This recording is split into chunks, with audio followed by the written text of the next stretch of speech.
कोल्हापुरात राजर्षी शाहू महाराज यांनी सुरू केलेली मिसकर्लक बोर्डिंग आणि देवी इंदुमती वसतिगृह या दोन्ही वसतिगृहांचं अनुदान समाज कल्याण विभागाकडून आता थांबवण्यात आले। वसतिगृह मान्यतेचे आदेश जोपर्यंत सादर केले जात नाहीत तोपर्यंत या वसतिगृहांना अनुदान दिलं जाणार नाहीये। अनुदानाअभावी वसतिगृह चालकांची आर्थिक कोंडी झाली असून उसनवारी करून विद्यार्थ्यांचं जेवण खाण भागवावं लागतंय।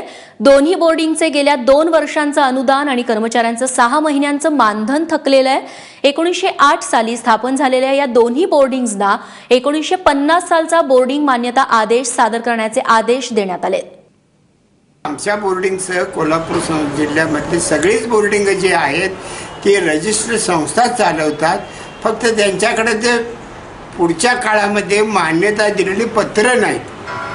पण ही पत्र नाहीत म्हणून तुम्ही जर ग्रँट बंद केला तरी किती दुःखाची गोष्ट आहे। कसं मुलांनी राहायचं गोरगरिबांच्या आणि 900 रुपयात कसं त्यांनी जगायचं सांगा। तुम्ही कर्मचाऱ्यांना पगार पुरेसा देत नाही। तर हे सुद्धा हा जो विषमताचा भाग आहे तो सरकारने काढून टाकला पाहिजे।